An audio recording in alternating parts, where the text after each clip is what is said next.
오늘은 여호수아 24장 말씀을 통해 내 집은 여호와를 섬기겠노라라는 제목으로 함께 하나님의 말씀을 나누겠습니다. 원래는 이제 출애굽기 말씀을 전해야 되는데 어머니의 날, 특별한 어린이날, 어린이의 날 많은 사람들을 위한 말씀을 전했지만 우리 아버지들을 생각하며 말씀을 전한 것은 없고 또 이 시대 아버지들의 모습을 보면서 아버지들에 대한, 남편들에 대한 말씀을 함께 좀 나누고 싶어서 출애굽기가 아니라 여호수아 말씀을 준비했습니다. 어느 시골 초등학교 학생이 101장에서 쓴 글을 소개함으로 설교를 시작하겠습니다. 읽어드릴게요. 제목은 아빠는 왜? 타이밍이 중요하니까 맨 마지막 게 나오면 안 됩니다. 엄마가 있어 좋다. 나를 예뻐해 주어서.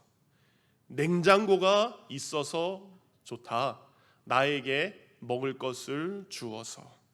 강아지가 있어서 좋다. 나랑 놀아 주어서. 그런데 왜 아빠는 왜 있는지 모르겠다. 참 가슴 아픈 모습이죠. 아빠는 왜 있는지 모르겠다. 한 시골 초등학교 학생의 글을 통해서 가정 안에서 강인하고 믿음직스러웠던 우리 아빠들의 모습과 위상은 점점 사라지고 가정에서조차 우리 자녀들에게조차 그 위치를 잃어가는 이 시대의 우리 아버지들의 왜소한 모습의 자화상을 볼 수 있는 글이기도 했습니다. 이 시대를 아버지의 부재, 아버지들이 안 계신 시대다라고 이야기합니다.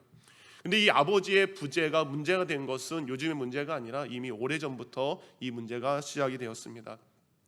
1996년 미국에서 나온 책 제목이 있는데 책 제목이 아버지 없는 미국이란 책이 1996년에 이미 발간이 되었습니다.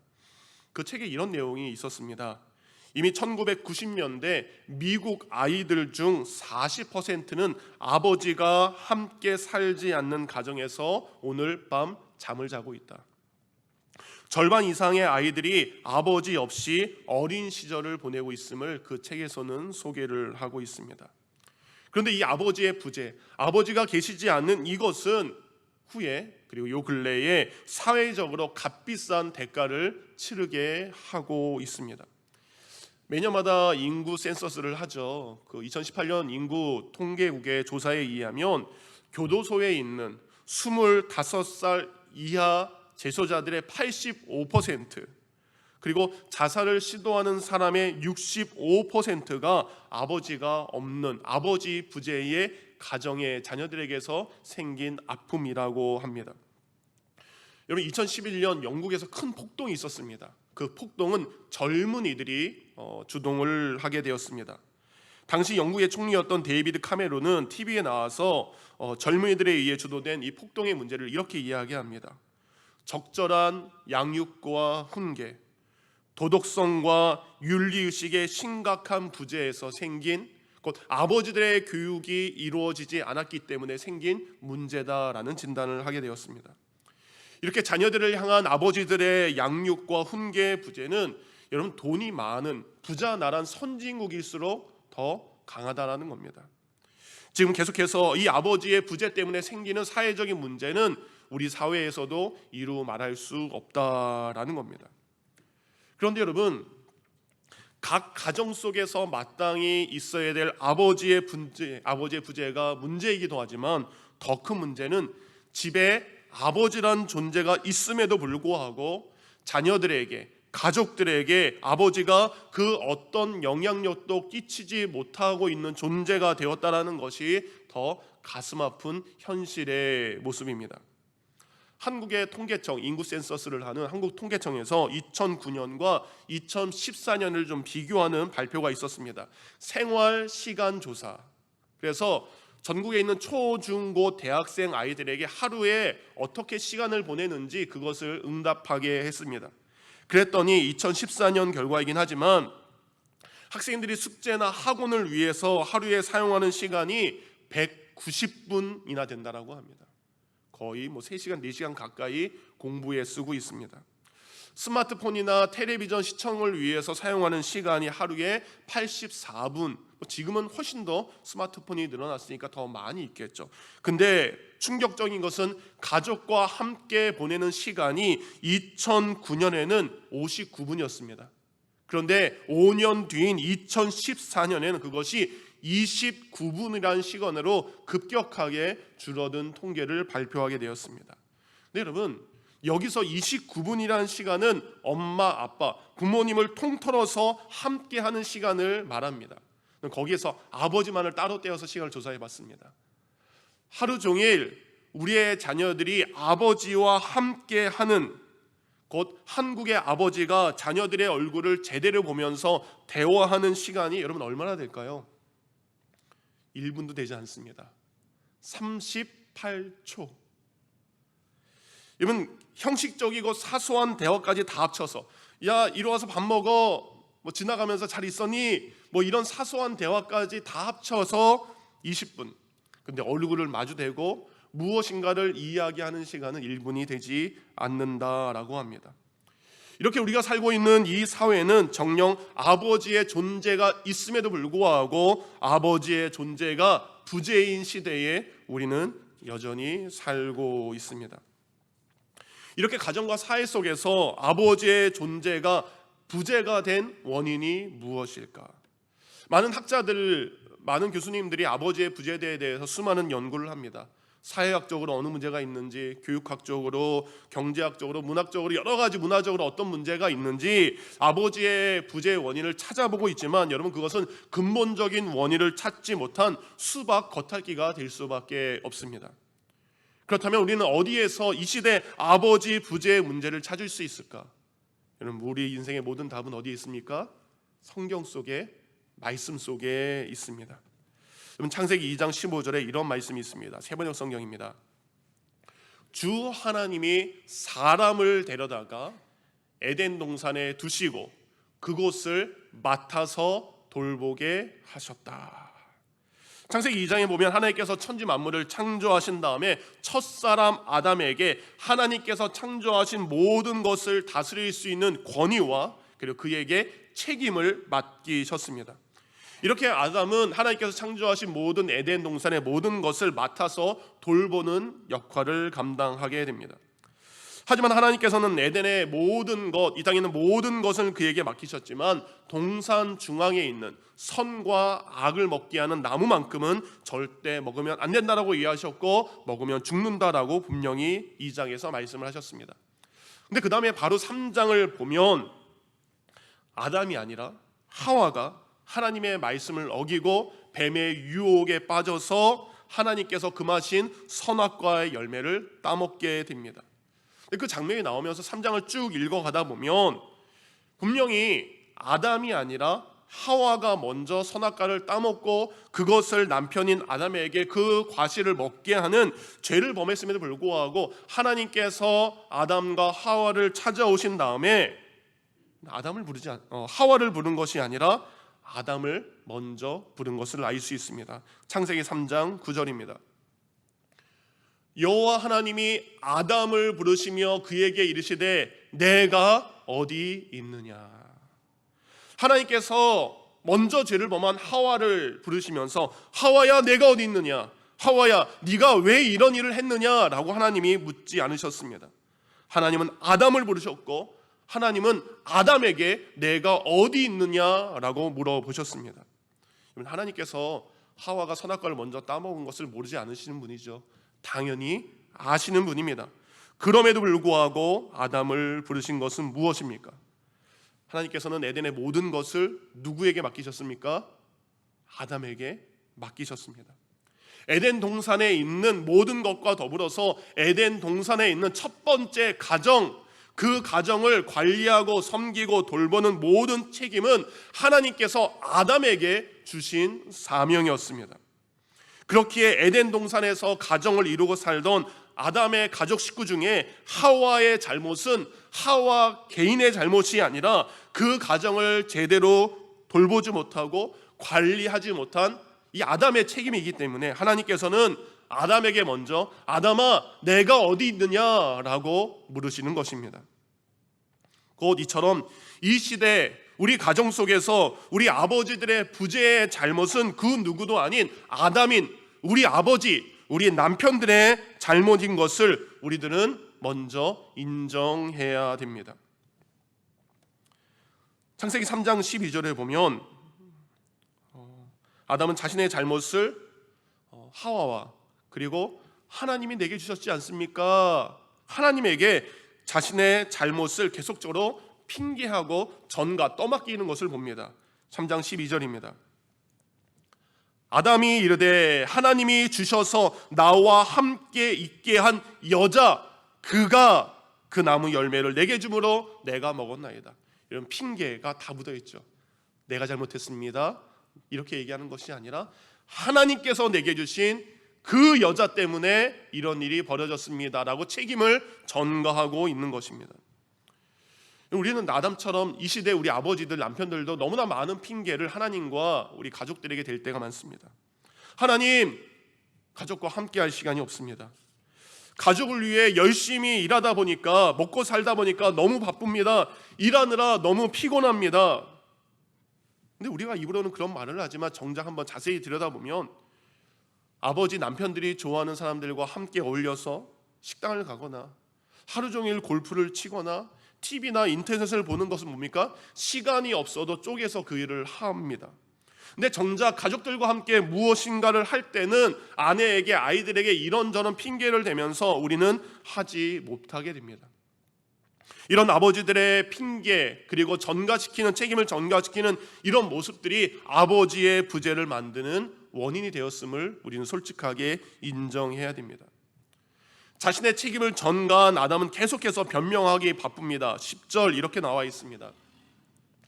이르되 내가 동산에서 하나님의 소리를 듣고 내가 벗었으므로 두려워하여 숨었나이다.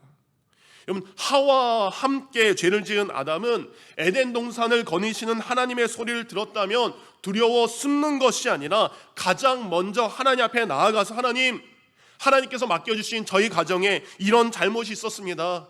제가 제대로 관리하지 못했습니다. 하나님, 저희의 잘못을, 저희 가정의 잘못을 용서하여 주시옵소서. 이것이 아담의 역할입니다. 근데 아담은 그 역할을 감당하는 것이 아니라 하나님 앞에 숨어버리는 사람이 되었습니다. 지금 우리 아버지, 우리 남편들도 하나님 앞에 나오지 않고 여전히 세상 속에서 하나님 앞에 나오지 않고 숨은 모습으로 우리가 살아가고 있습니다. 여러분, 자녀와 가정을 위한 책임이 아버지에게 있음에도 불구하고 그 책임감을 우리는 잃어버리고 있다라는 겁니다.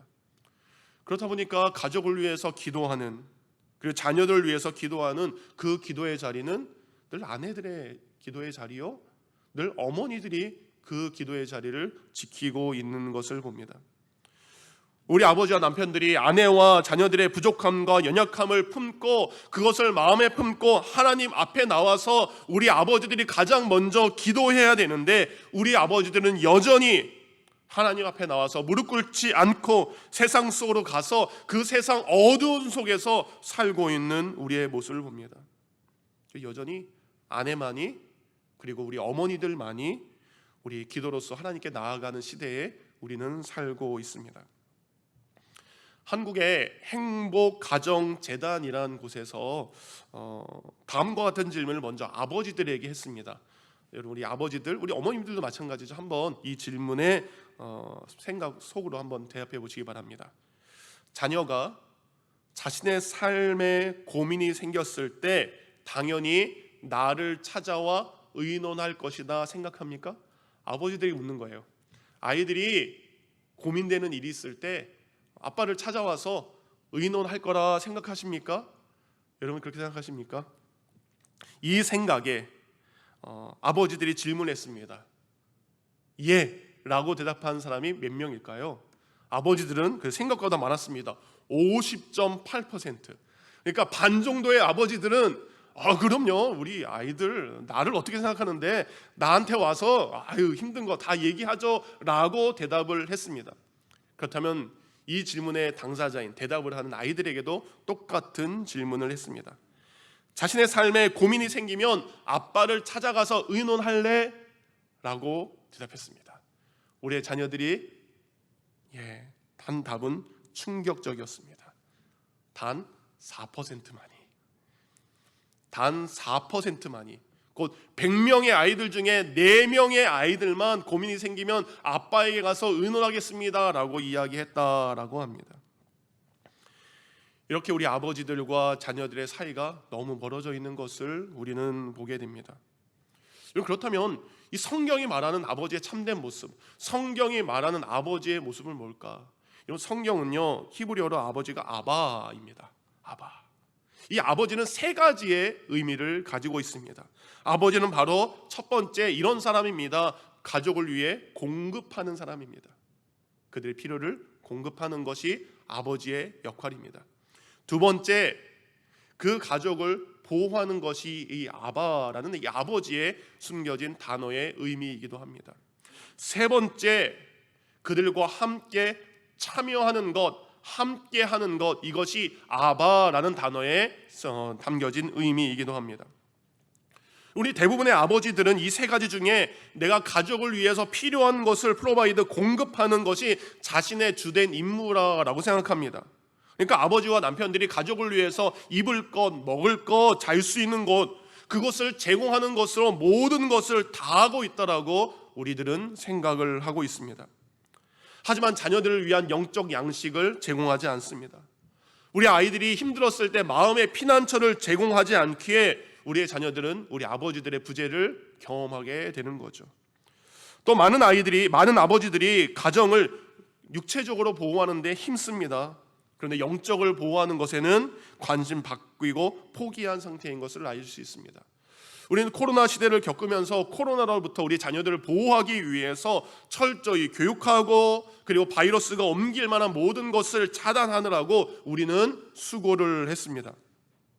그런데 여러분, 아이들의 몸을 보호하기 위해서 우리가 노력했지만 우리 아이들이 자라가야 될 저 세상 속에 존재하는 사단의 영적인 유혹과 공격 속에서 우리 자녀들을 믿음으로 보호하는 일에는 우리는 실패하고 우리는 그 일에 관심 갖지 않았기 때문에 우리 아이들의 몸은 보호받았지만 우리 아이들의 영혼과 마음은 점점 병들어가고 있는 것을 우리는 볼 수 있습니다.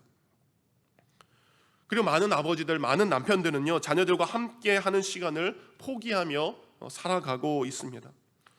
어느 순간부터 아버지와 우리 자녀들은 서먹서먹한 존재가 되어가는 것 같아요. 그래서 아내가 없는 공간에 아버지와 아들, 아버지와 딸 둘만 있으면 괜히 서먹해고 어떤 이야기를 해야 하나 고민하는 아빠들이 참 많습니다.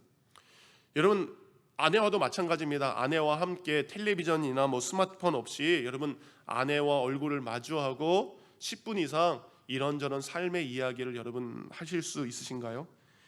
제가 못하기 때문에 적어놓은 겁니다. 여러분, 부부로서 서로 삶의 이야기를 하는 것도 너무나 힘든 시대에 살고 있습니다.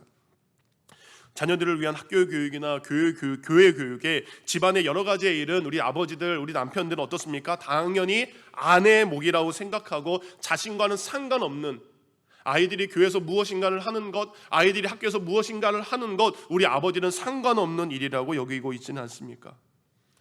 이렇게 아버지와 그리고 남편의 부재는 자녀들에게 그리고 아내들에게 그들의 정서적인 부재까지 이어지게 하는 것을 알 수 있습니다. 여러분, 어머니의 사랑이요 향기로운 꽃이라면 아버지의 사랑은 넉넉한 그늘이 되어야 되는 큰 나무가 되어야 됩니다. 우리 아버지들이 비록 잘 표현하지 못하지만 우리 아버지들의 그늘은 자녀들이 인생을 살아갈 때 힘과 위로가 되어야 됩니다. 근데 정말 내가 아이들에게 큰 나무가 되어주고 있는가? 내가 정말 아이들에게 그늘이 되어주고 힘과 위로가 되어주고 있는가? 여러분은 내가 아버지로 살기 전에 여러분의 아버지의 모습을 어떤 모습으로 기억을 하고 있습니까? 여러분, 우리는 아버지의 존재를 그들의 자녀들은 아버지의 지위나 아버지의 업적으로 기억하지 않습니다. 곧 나의 아버지가 세상에서 어떤 좋은 직업을 가졌는지 어떤 위대한 업적을 남겼는지 않아도 여러분, 아버지들은 그의 자녀들에게 존경의 대상이 분명히 될 수 있습니다. 하지만 세상 사람들에게 인정을 받는 명예와 부와 권력을 가진 이라 할지라도 자녀들에게 아무런 아버지의 의미를 주지 못하는 사람도 너무나 많다라는 겁니다. 그러니까 아버지는요, 그가 가진 것, 그가 이룬 것을 통해서 자녀들에게 평가를 받는 것이 아니라 그가 자녀들과 함께한 삶의 추억과 삶의 모습들을 통해 우리 아버지는 이런 사람이었습니다 라고 평가받는 것을 우리는 잊고 산다는 거죠. 그래서 더 많은 것을 이루기 위한 것 때문에 우리 아이들에게 정말 좋은 추억의 좋은 삶의 모습을 보여주는 그것을 잊어버리고 산다라는 겁니다.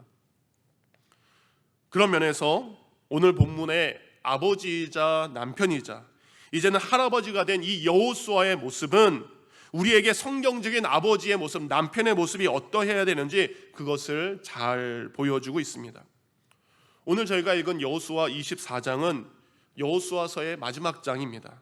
이 여호수아의 마지막 장은 여호수아의 죽음과 그가 죽기 전에 남긴 마지막 일들, 그리고 마지막 유언을 기록하고 있는 말씀이기도 합니다. 이제 110세의 여호수아, 그는 죽기 전에 모든 이스라엘 백성들을 믿음의 조상 아브라함이 가나안 땅에 들어와서 첫 번째 제단을 쌓은 세겜이라는 곳으로 모으게 합니다.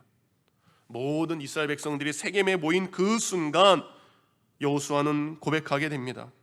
백성들에게 믿음의 결단을 요구합니다. 그리고 모세가 이전에 시내산에서 하나님과 언약을 맺었던 것처럼 오늘 여호수아는 자신 앞에 모인 이스라엘 백성들과 하나님과의 제2의 언약식을 세겜 땅에서 진행하는 것을 알 수 있습니다. 왜냐하면 시내산에서 하나님과 언약을 맺었던 믿음의 1세대들은 하나님께 불순종해서 광야에서 다 죽게 됩니다. 지금 여호수아 앞에 있는 사람들, 가나안 정복 전쟁을 함께했던 이 사람들은 여호수아와 함께했던 출애굽 2세대들입니다. 그들은 이제 가나안 땅에서 그들은 믿음으로 살아가야 되기 때문에 여호수아는 그들과 하나님과의 언약식을 다시 한번 이루고, 그리고 그들이 이 땅에서 어떻게 살아가야 되는지, 그들의 삶의 모습이 어떠해야 되는지 그들을 위한 유언을 남기고 있습니다. 여호수아는 먼저 24장 1절부터 세겜에 모인 모든 백성들에게 출애굽부터 광야를 거쳐 이제 가나안 땅에 들어와 우리 약속의 땅을 차지할 수 있도록 인도하신 하나님의 은혜에 대해서, 그리고 하나님의 인도하심에 대해서, 그리고 그동안 걸어왔던 믿음의 여정들에 대해서 그들의 자녀들과 후손들과 백성들에게 말을 하고 있습니다. 이렇게 자신의 삶의 여정, 믿음의 여정을 이야기하는 여호수아의 모습에서 이 시대 우리 아버지들과 남편들이 해야 될 모습이 어떤 것인지 우리는 발견할 수 있습니다. 그것은 바로 여호수아가 그의 입을 열어서 믿음의 말을 시작했던 것처럼 우리 아버지들이 이제 침묵하는 것이 아니라 믿음의 입을 열기 시작해야 되는 것입니다. 곧 이 시대 각 가정의 아버지와 남편의 부재를 존재로 바꾸는 이유는 하나님 뒤에 숨었던 그 모습을 버리고, 그리고 입을 닫았던 그 입을 버리고 하나님과 가족 앞에 바로 믿음의 고백을 선포하는 것, 믿음의 이야기를 말하는 것부터 바로 그것이 첫 단추가 되는 줄 믿습니다. 여러분, 자녀들에게 우리가 왜 미국에 오게 됐는지 여러분 이야기해 주신 적이 있으신가요? 미국에 와서 그동안 살면서 힘들었던 그 이민자로서 살았던 그 삶의 여정들을 자녀들에게 이야기해 주신 적이 있으신가요? 물론 자녀들이 커가면서 부모님이 열심히 일하는 모습을 보았지만, 그 겉모습은 보았지만 여러분의 속사람, 여러분의 속마음을 자녀들에게 솔직하게 이야기해 주신 적이 있습니까? 그런데 여러분, 우리가 이야기할 것은 자신이 살아온 그 삶의 이야기뿐만 아니라 더 중요한 자신의 삶에 함께 하셨던 그 믿음의 이야기를 해야 되는 것입니다. 그냥 자신의 이야기를 일방적으로 이야기하는 건 요즘 한국말로 꼰대라고 이야기합니다. 나 때는 말이야, 나는 이랬어, 이거는 자녀들에게 유익을 줄 수 없습니다. 우리가 자녀들에게 해야 될 것은 이것입니다. 아빠가 엄마가 힘든 이민 생활하면서 하나님의 이 말씀에 위로를 얻게 되었다. 아빠 엄마가 너를 위해서 이렇게 기도했었고, 너를 위해 이렇게 기도했을 때 하나님께서 우리 가정에 이런 기도의 응답을 주셨음을 아빠들이 믿음을 내어 용기를 해야 될 줄 믿습니다. 곧 자녀들의 귀에 그동안 잔소리했던 아빠의 소리가 아니라 믿음의 삶을 살아온 우리 아빠들의 이야기를 들려주는 것이 우리 남편들의 역할이 되어야 될 줄 믿습니다. 부부 사이도 마찬가지죠. 결혼해서 이미 나서 서로 함께 고생하면서 지내었던 그 수많은 시간들, 마음은 있었지만 그것을 차마 입 밖으로 꺼내지 못했던 그 수많은 고마움과 그 미안한 마음을 우리 남편들이 먼저 용기 내어서 이야기를 했으면 좋겠습니다. 더불어서 부부가 함께 그때 우리가 우리 아이들을 위해서 기도했을 때 그 일이 참 감사했다라는 그 감사의 고백을 부부가 서로 나누기를 원합니다. 그리고 우리 부부가 남은 인생 어떻게 믿음으로 살아가야 되는지 그 이야기를 우리 남편들이 먼저 이야기를 하기를 원합니다. 그리고 우리의 자녀들을 위해서 우리가 남겨진 삶 동안 해야 될 것은 무엇이고 우리 자녀들을 위해서 기도해야 될 기도의 제목이 무엇인지를 우리 남편들, 우리 아버지들이 먼저 아내에게 말할 수 있는 믿음의 결단이 있기를 원합니다. 근데 실은 여러분, 어느 날 뜬금없이 여보 앉아봐, 내가 말 좀 하자, 뜬금없이 이 말을 하는 것이 참 어렵습니다. 그렇죠 여러분? 그래서 우리 아버지들과 우리 남편들이 자녀와 아이들에게 말할 수 있는 특별한 시간을 준비를 했습니다. 이름하여 우리 가족 행복 밥상. 따라하시기 바랍니다. 우리 가족 행복 밥상. 우리 가족 행복 밥상은 여러분 어려운 것이 아닙니다. 쉬운 겁니다. 한 달에 한 번 온 가족이 어느 특별한 주일, 그 주일 저녁에 모여서 주일 저녁에 밥은 한번 같이 먹자. 온 가족이 모여서 함께 밥 먹자라는 의미의 날입니다. 주중에 얼마나 바빠요. 그러니까 주중에는 온 가족이 함께 밥 먹을 시간이 전혀 없습니다. 그렇지만 한 달에 한 번 어느 주일 저녁만큼은 우리가 이때만큼은 함께 모여서 밥 좀 같이 먹자라고 정하는 것입니다. 그러면서 그때 같이 밥 먹으면서 이야기할 수 있는 거리를 저희가 준비를 했습니다. 실은 2014년에 열린교회 부흥한 다음에 그때 이렇게 했었어요. 한 달에 한 번은 목장 예배, 한 달에 한 번은 가족 예배. 그래서 2014년 1년 동안 그 일을 했는데 제가 너무 어렵게 했었나 봐요. 너무 장황하게 길게 했던 것 같습니다. 그래서 1년 정도 하다가 이제 중단이 되었죠. 그런데 여러분, 우리가 코로나 시대를 겪으면서 우리 가정에서 부모의 가정교육, 신앙교육이 얼마나 중요한가를 우리는 코로나 시대를 겪으면서 경험하게 되었습니다. 이런 취지로 지난 5월 달에 한국에 있는 분당 우리 교회 이찬수 목사님이라는 분이 온 가족이 쉽게 그리고 함께 할 수 있는 가족 예배 형식을 만들어서 그 사역을 시작했는데 그것이 바로 우리 가족 행복 밥상이라는 것입니다. 여러분, 본당에 들어올 때 여러분을 위해서 이렇게 준비된 우리 가족 행복 밥상, 우리 프린터물이 있습니다. 앞에는 한국말로 되어 있고요. 또 뒤에는 잘 준비해 주셔서 영어로도 되어 있습니다. 여기 보면 어떻게 하는지 잘 설명이 되어 있습니다. 여러분, 우리 온라인으로 예배 드리는 분들은 저희가 2부 예배 후에 카톡으로 또 보내드리도록 하겠습니다. 우리 가족 행복 밥상을 위해서 가장 먼저 해야 될 일은 뭡니까? 밥상이니까 밥상을 차리는 거죠. 그래서 온 가족이 그날만큼은 함께 밥상을 차리시기 바랍니다. 아이들은 수저를 놓고, 엄마는 국을 끓이고, 아빠는 공기에다가 밥을 담는 여러 가지 일들을 함께 하시기 바랍니다. 그리고 이제 밥 먹어야 되죠. 평상시에 그냥 먹었다면 이날만큼은 여기에 보니까 밥상 기도가 있습니다. 기도까지 친절하게 적어놨습니다. 그래서 어머니나 아내가 여기서 기도를 하시면 돼요. 밥 먹기 전에 식사 기도 하시잖아요. 식사 기도를 하시고 뭐 하세요? 이제 밥을 드시면 됩니다. 밥을 드시는데 그냥 하면은 적막하잖아요. 그래서 밥 먹을 때 밥상에서 이야기할 수 있는 여기에 오늘의 밥상 대화라는 주제를 질문 하나를 여기다가 던져놨습니다. 이번 달 밥상 주제는 바로 가장 감사했던 순간입니다. 그러니까 밥 먹으면서 얘들아 한번 이야기해보자. 이번 주에는 주님께서 어떤 일을 너에게 감사를 주셨냐, 이렇게 묻는 것이 아니라 그냥 편하게 이번 주에 뭐 좋은 일이 있었어? 이번 주에 어떤 감사한 일이 있었어? 이렇게 그냥 편하게 묻는 겁니다. 그래서 먼저 아빠는 이번 주에 이런 일이 참 감사했어. 이어서 아내나 엄마가 저는 이게 감사했어요. 그리고 아이들에게도 넌 어떤 일이 감사했는지 밥 먹으면서 그냥 자연스럽게 이 한 가지의 대화에 대해서 서로 이야기를 하는 것입니다. 그러니까 밥 먹으면서 하는 거니까 길게 할 필요 없습니다. 자기의 감사했던 일들을 쭉 이야기하시면 됩니다. 그런 다음에 밥을 다 먹은 다음에 함께 다 정리하시는 거죠. 함께 정리하신 다음에 식탁이나 소파에 잠시 앉아서 중간에 있는 이 말씀 나눔을 시작하는 겁니다. 근데 말씀 나눔은 여러분 설교하는 시간이 아닙니다. 그냥 성경 구절만 읽으면 됩니다. 함께 가족이 출애굽기 오늘 그 여호수아 24장 말씀을 읽으면 되는 거예요.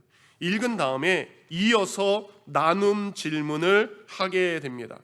곧 아버지나 남편이 자녀들에게 아내에게 이런 질문을 하는 것입니다. 그 자신의 질문 이런 거죠. 질문이 이겁니다. 우리 가정이 믿음의 가정이 되도록 하기 위해서 내가 해야 될 역할은 무엇인가? 믿음의 가정에 대한 이야기죠.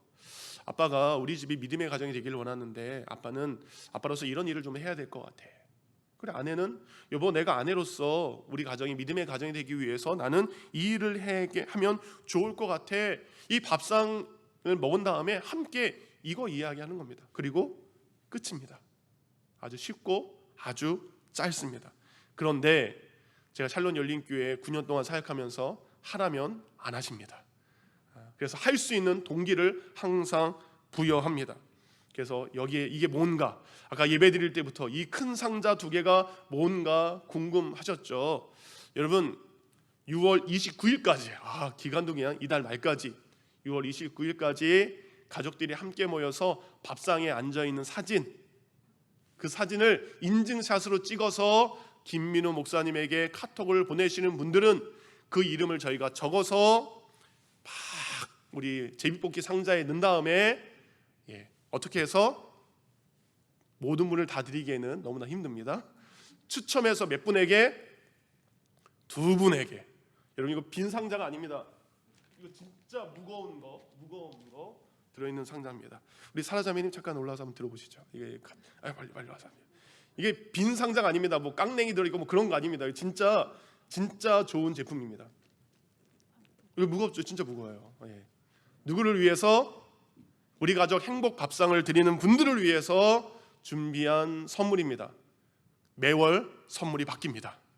이거는 한 달에 한 번씩 여러분에게 계속적으로 할 수 있도록, 그래서 한 달에 한 번 우리 함께 밥 먹자라는 것입니다. 꼭 도전해 보시기를 원합니다. 근데 여러분 한 달에 한 번 있는 우리 가족 행복 밥상을 위해서 우리 아내분들, 우리 어머니들은 특별한 밥상을 차릴 필요 없습니다. 뭐 잔치상을 차리라는 이야기 아닙니다. 평상시에 여러분 드시는 대로 그냥 똑같이 준비하시면 됩니다. 다만 이 부탁은 드리고 싶어요. 우리는 누구에게나 어렸을 때부터 먹었던 어머니의 손맛을 기억합니다. 엄마가 해주시던 그 음식, 그렇죠? 그래서 여러분들 우리 가족들에게, 우리 자녀들에게 엄마의 손맛을 기억할 수 있는 그 음식 한 가지만 더해서 준비하시면 좋을 것 같습니다. 여러분 저는요 많은 반찬이 있는데 그 중에 가끔 이제 미역줄기 볶음, 저거 아시죠? 저는 미역줄기 볶음을 볼 때마다 저희 어머님 생각이 참 많이 납니다. 왜냐하면 제게 미역줄기 볶음은 고단한 삶을 사셨던 저희 어머니의 삶의 모습, 어머니의 삶의 한 모습을 생각나게 하는 특별한 반찬이기도 합니다. 제 기억 속에 어머니께서는 저희 3남매를 위해서 미역줄기 볶음을 자주 해주셨습니다. 그런데 한 번에 할 때 얼마나 많이 하셨는지 정말 많이 해주셨습니다. 왜 그렇게 하셨을까? 어머님이 홀로 3남매를 키우다 보니까 수시로 많은 반찬을 할 수 없기 때문에 어머니께서 한 번에 많이 할 수 있고, 그리고 저 미역줄기 볶음이요 진짜 안 상해요. 진짜 안 상해요. 한참을 먹어도 안 상합니다. 그게 소금에 염장돼서 그랬던 건지 진짜 안 상합니다. 오래 두고 먹을 수 있는 미역줄기를 했던 기억이 납니다. 그런데 맛있었어요. 그래서 김치나 간장에 비벼 먹다가 어느 날 어머니가 미역줄기를 해주시면 그냥 먹기도 하고, 그리고 고추장 넣어서 비벼 먹으면 진짜 맛있습니다.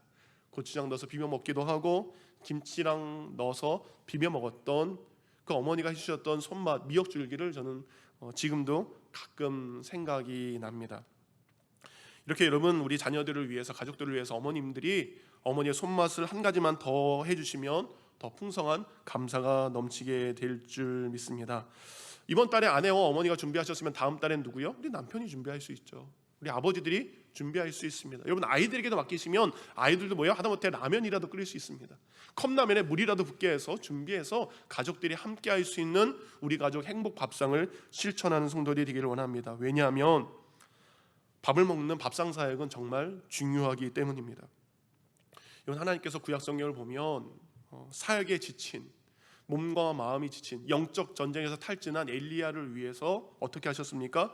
로뎀 나무 아래에서 그에게 밥 차려주셨어요. 그래서 까마귀를 통해서 그에게 빵과 고기를 가져다 주셨습니다. 시편 23편은 무엇입니까? 광야 여정에 지친 다윗, 모든 것을 포기하고 싶은 다윗에게 그 원수들 앞에서 힘을 내라고 상을 차려주셨던, 원수 앞에서 내게 상을 차려주셨던 그 다윗의 고백은 하나님이 차려주신 그 밥상 때문에 내가 힘내서 평생에 하나님의 인자하심을 따르겠다라는 고백으로 이어지게 됩니다. 예수님도 마찬가지입니다. 예수님께서는 이 세상에 오셔서 누구와 밥상을 하셨습니까? 세상 사람들이 죄인이라고 말하는 그들과 함상에 들려서 밥을 먹으면서 그들의 밥 친구가 되어 주셨습니다. 예수님께서 십자가 달려 돌아가신 전날 밤에도 제자들과 함께 최후의 밥상, 최후의 만찬을 나누셨습니다. 자신을 부인하고 떠난 베드로와 그리고 엠마오로 가는 두 제자들을 찾아가셔서 예수님은 먼저 책망을 하신 것이 아니라 그들을 위한 따뜻한 식사를 준비해 주셨습니다. 이렇게 밥상은 회복이요, 은혜요, 사랑의 장소가 될 줄 믿습니다. 오늘은 아버지의 날입니다. 여러분이 외식한 다음에 집에 오셔서 우리 가족 행복 밥상 나누셔도 되고 아니면 가정에서 이 일을 하셔도 됩니다. 그래서 한 달에 한 번은 목장 예배로, 한 달에 한 번은 가정 예배를 실천한다면 이 시대에 아버지의 부재가 아버지의 존재로 바뀌게 될 줄 믿습니다. 다 같이 여호수아 24장 15절 말씀 후반절을 읽겠습니다. 시작. 너희가 섬길 자를 오늘 택하라. 오직 나와 내 집은 여호와를 섬기겠노라 하니. 아멘. 택해야 됩니다. 하나님이 기뻐하신 일을 우리 아버지들, 우리 믿음의 사람들 택하시기 바랍니다. 여러분의 선택이 여러분의 가정의 선택이 되는 줄 믿습니다. 여호수아는 수많은 백성들 앞에서 고백합니다. 나와 내 집은 여호와를 섬기겠노라. 근데 특별한 것은 내 집은 여호와를 섬기겠노라라고 말하지 않습니다. 그는 먼저 나와라고 이야기합니다. 이것을 의미하는 것은 무엇입니까? 굳이 이 말을 하는 것은 내가 먼저 여호와를 섬기는 것에 앞장서겠다라는 여호수아의 다짐이요 고백입니다. 아버지인 내가 먼저 여호와를 섬기겠습니다. 이 고백이 우리 아버지들의 고백이 되기를 원합니다.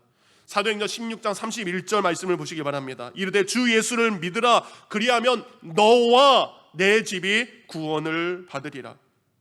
감옥을 지키던 간수에게 사도 바울이 건넨 구원의 복음, 누가 먼저 믿어야 됩니까? 그것은 바로 가정의 아버지인 네가 예수 그리스도를 믿어야 너희 집도 구원을 받는다라는 약속의 말씀을 해주셨습니다.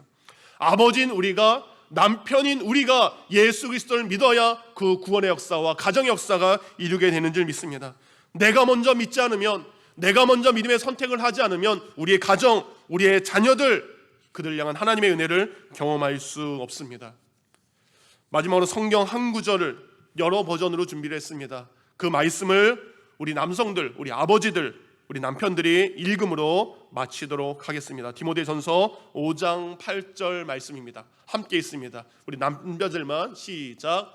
누구든지 자기 친족, 특히 자기 가족을 돌보지 아니하면 믿음을 배반한 자여 불신자보다 더 악한 자니라. 무서운 말씀이죠.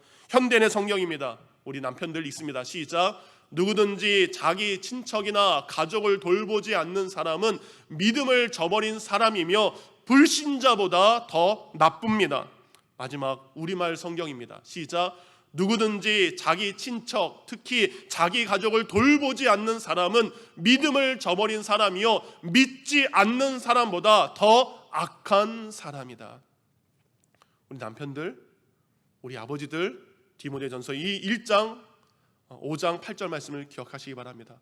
그리고 하나님께서 하와를 먼저 부르신 것이 아니라 가정을 맡기신 아담, 우리 남편들을 먼저 부르셨음을 기억해서 믿음으로 가정을 섬기고 믿음으로 가정을 관리하는 복된 성도가 되기를 주님의 이름으로 축원드립니다. 아멘. 결단 질문은 우리 가족 행복 밥상에 나눴던 두 가지의 질문을 여러분께서 미리 한번 생각해 보시기 바랍니다. 첫 번째, 밥 먹을 때는 지난 일주일 동안 제 감사했던 것을 나누는 것이라면 이 고백은 지금까지 살면서 가장 감사했던 순간이 무엇인가, 이 이야기를 가족들에게, 좀 아내에게, 식구들에게 했으면 좋겠습니다. 참 많은 감사한 일이 있었죠. 그런데 내가 믿는 자로서 가장 감사했던 그 감사의 순간은 언제였는지 여러분 생각해 보시고 기록해 보시기 바랍니다. 두 번째 질문입니다. 우리의 가정이 믿음의 가정이 되기 위한 아버지로서, 남편으로서, 어머니로서, 아내로서, 또 자녀로서 내가 해야 될 것은 무엇인가 고민하기를 원합니다. 가정은 하나님의 축복이요, 가정은 하나님의 놀라운 선물인 줄 믿습니다. 그런데 그 선물이 완벽한 선물이 되기 위해서는 믿음의 가정이 되는 것입니다. 믿음이 없는 가정은 불안한 가정이요, 믿음이 없는 가정은 세상의 유혹 가운데 흔들릴 수밖에 없는 가정입니다. 믿음의 가정이 되기 위한 나의 역할은 무엇인가 함께 고민하기를 원합니다. 이 시간 다 같이 우리 자리에 일어나셔서 밥상하면 생각나는 찬송이 있죠. 사철의 봄바람 불어있고, 여기에 이렇게 돼 있죠. 아침과 저녁에 수고하여 다 같이 일하는 온 식구가, 함께 밥 먹는 식구가 한 상에 둘러서 먹고 마셔. 여기가 우리의 낙원이라. 믿음의 일들을 시작하는 가정이 낙원이 될 줄 믿습니다. 우리 함께 찬양하겠습니다.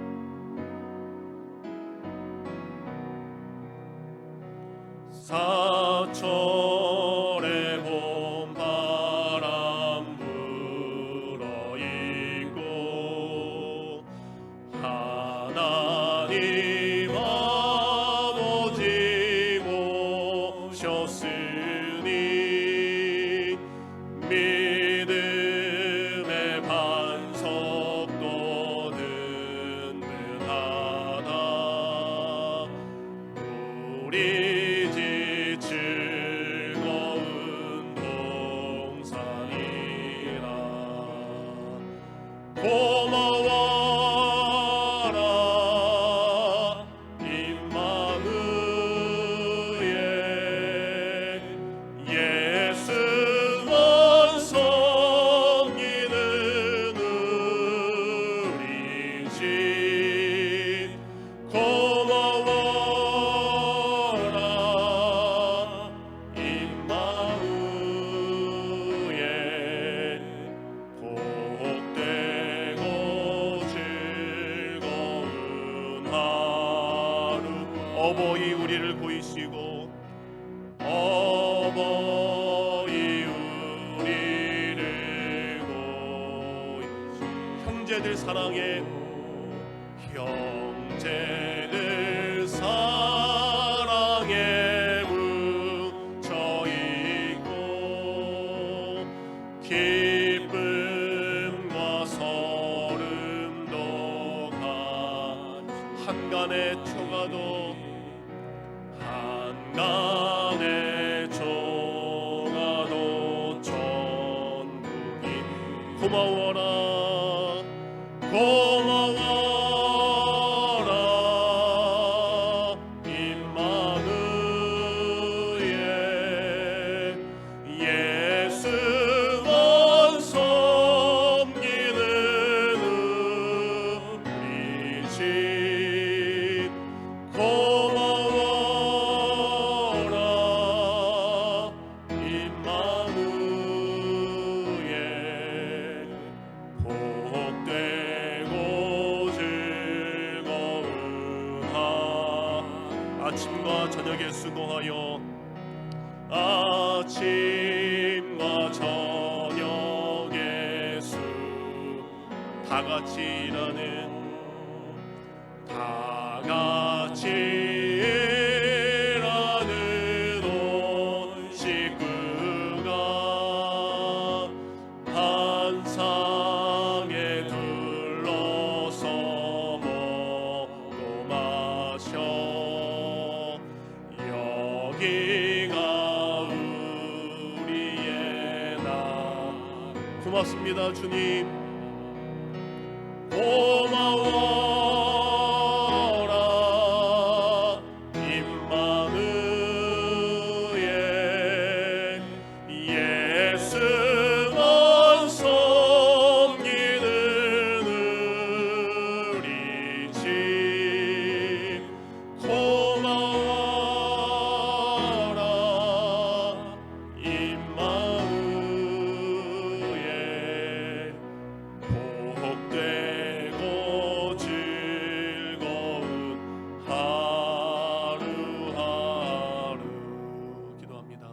하나님, 하루하루 복된 인생 살기를 원합니다. 아침과 저녁에 수고한 온 식구가 함께 모여 한 밥상에 둘러앉아 감사를 나눌 때, 하나님의 은혜를 나눌 때, 그것이 바로 하나님께서 우리에게 허락하신 에덴이요 천국인 줄 믿습니다. 하나님, 가정이 깨지면 사회가 무너질 수밖에 없습니다. 사단은 끊임없이 가정을 흔들고 가정의 질서를 무너뜨리고 있습니다. 우리 잘론 열린교회, 우리 모든 성도들의 가정이 하나님의 창조 질서 위에 세워져 가는 가정이 되기를 원합니다. 우리 아버지와 남편들은 가정을 잘 다스리고 관리할 수 있는, 하나님께 의탁할 수 있는 믿음의 리더가 되게 하여 주시옵소서. 우리 아내와 어머니들은 남편을 섬기는 자로서, 그들 조력자로서 동역자로서 믿음의 가정을 위해 함께 기도하며 함께 손을 잡아줄 수 있는 믿음의 사람들 되게 하여 주시옵소서. 그런 가정이 바로 믿음의 자녀가 올바르게 성장하는 영적 비밀인 줄 믿습니다. 이제는 아버지의 부재가 아니라 아버지의 존재로 말미암아 행복한 가정이 되게 하여 주시옵소서. 또 기도하는 것은 홀로 아버지의 역할을 감당해야 될 우리 믿음의 자매님들 계십니다. 홀로 믿음 생활을 하고 그리고 남편 없이 홀로 자녀를 키워야 될 우리 자녀들, 그들을 위로하여 주시고 혼자지만 그 일을 능히 감당할 수 있도록 하나님이 아버지가 되어주시고 하나님이 동역자가 되어주셔서 홀로 자녀들을 키우는 이들에게도 주님 동일한 은혜를 내리워 주시옵소서. 지금은 우리 주 예수 그리스도의 은혜와 아버지 하나님의 크신 사랑과 성령 하나님의 함께하심의 은혜가 믿음의 가정으로, 그리고 믿음의 가정을 위해 이제는 나의 입을 열고 믿음의 선포를 하기를 원하는 우리의 아버지들과 그리고 우리의 어머니들, 우리 모든 성도들 가운데 지금부터 영원히 함께 있기를 우리 주 예수님의 이름으로 축원하옵나이다. 아멘.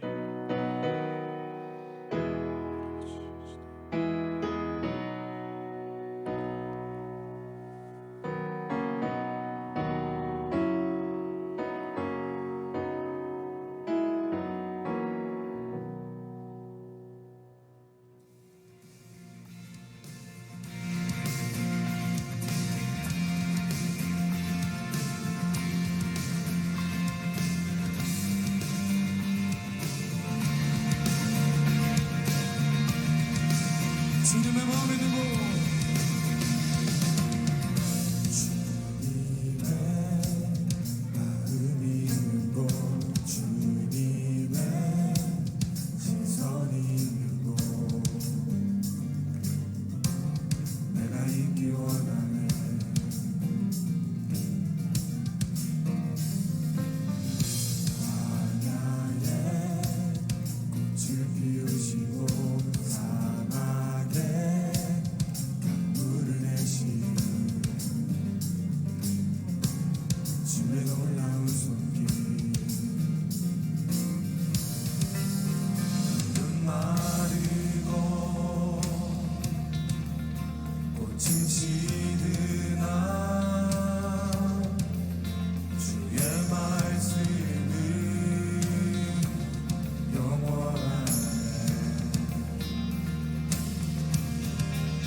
성전이 되어 영원한 주의 말씀을 향해 주의 마음 있는 곳으로 나의 삶 주의 말씀을 따라 이루신 주의 나라를 향해 주의 시선 있는 곳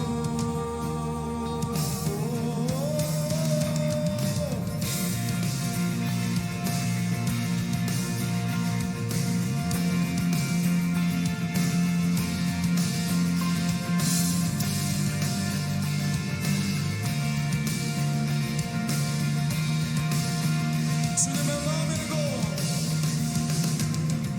주님의 마음이 있는 곳